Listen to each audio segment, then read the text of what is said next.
di makwa, tawad tua maiga, danungwi malinawa, binoryan at kalingga. Kailyan ikalingga, sungsungkun takuwi sana. You know, this exhibition is like a culmination of almost 40 years trying to finish a film about Enrique de Malacca. I returned to the Philippines in 1979 after a few years living in Paris and in Germany, where my first son was born. And just soon after I arrived, maybe 1979, I met Carlos Quirino, a Philippine historian, and he mentioned that the possibility that Enrique de Malacca might have beat his master to becoming the first person to go around the world. So Enrique de Malacca entered my awareness, and it was even an advantage that there's not so much known about him. I could make Enrique somebody that would come out from my own duendes framing. Somebody from our islands who accompanied a major conquistador by fate, by accidente, by cosmos, was able to complete the first circumnavigation. Started to intrigue me. And I said, in this day when everybody's saying, negative things about Filipinos, let's find something positive, and it's a nice feel-good story, but not only for feel-good, but because it's also counteracting the usual Western narrative that these were always accomplished by them because they recorded everything. I think the Spanish are very archivist, don't they?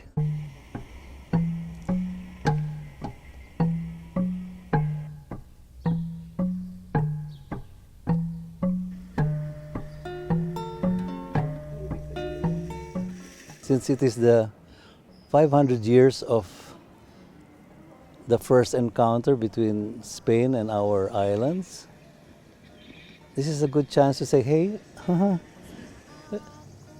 have you heard our version of history? Hoy, hoy, hoy, your hero, Magallanes, is our villain in our story. So it became a way of framing the story, but I'm not even sure I wanted to tell Spaniards to look at history from a new eye, but just to say, hey, there are other versions of what happened, and just because yours are well archived and still preserved, doesn't mean it is the only truth. So it was a challenge for me to try to visualize a arrival of a conquistador.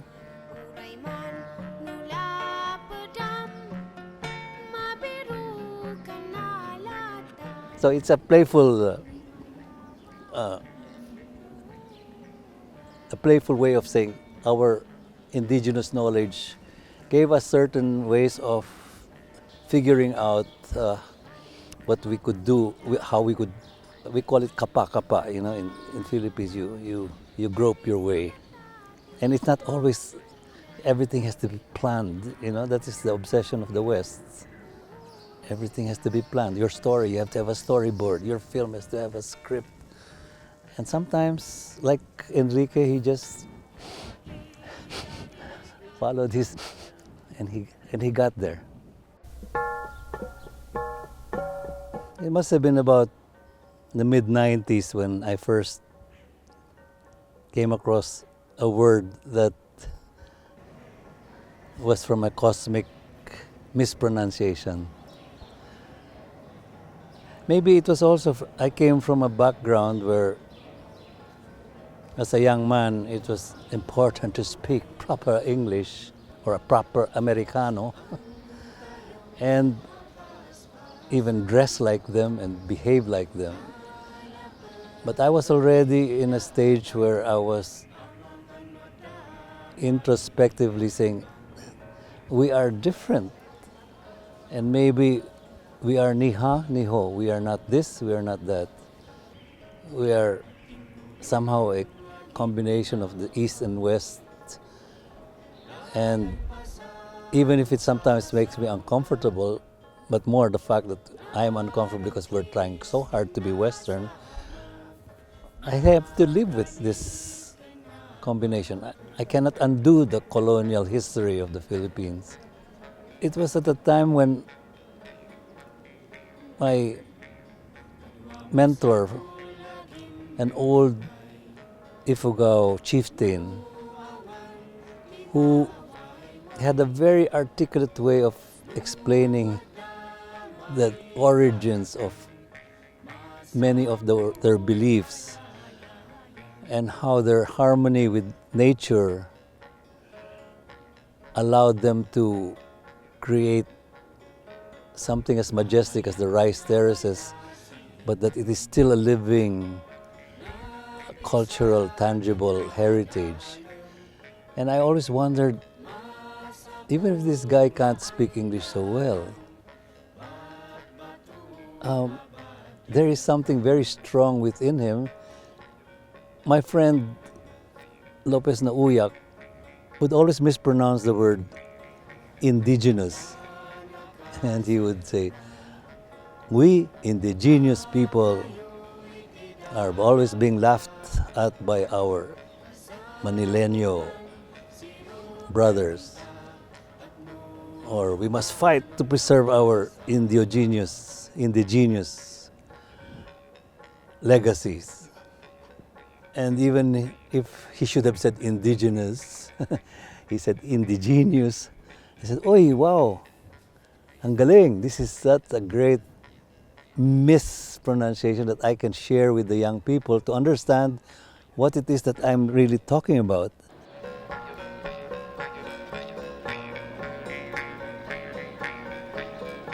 So when it comes to filmmaking, or any art form for that matter, the word indigenous for me is, it incorporates the word genius of the indigenous. It's still alive because so many layers of colonialism have hidden away those precious gold nuggets from our past. So the indigenous is a way of not denying anymore, that stop denial of that we have been colonized and get angry about it, but rather just saying, okay, let's live with it.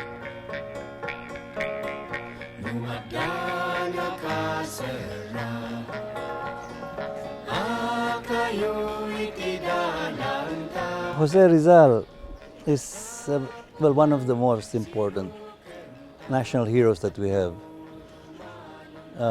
He was an intellectual and studied here in Madrid. Jose Rizal wrote novelas in Espanol. Jose Rizal came home after studying medicine here, and he operated on his mother's eyes and cured her. And she was able to use Western ophthalmology. And when he was in exile in Dapitan,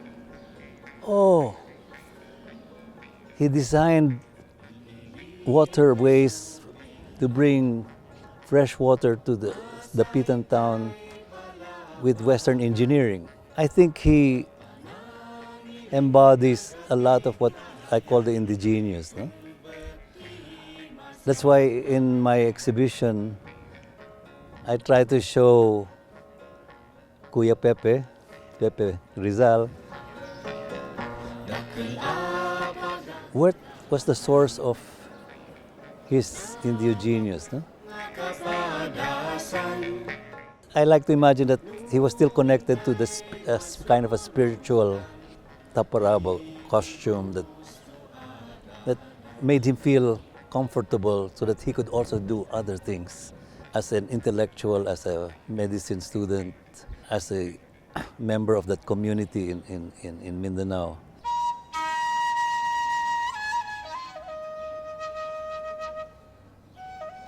So these are things that I think the young people in the Philippines have to understand. Instead of saying, we have to be like the outer part of Rizal, be westernized before we can productive members of our society.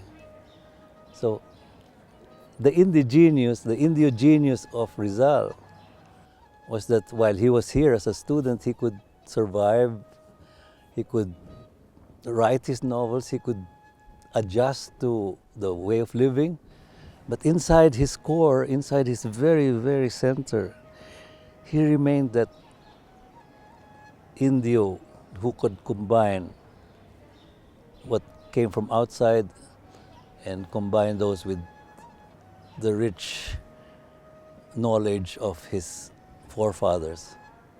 If today we just allow that to happen, I think the world will look at us and say, hey, the Filipinos have something to contribute. I have used the word duende, knowing that it comes from Spain. But we use that expression, may duende sa ilog, may duende sa bundok. There's the duende of the river, the duende of the mountain or of the forest. And it's a metaphor I use to try to explain to the young artists, young filmmakers, musicians. We have this creative, playful spirit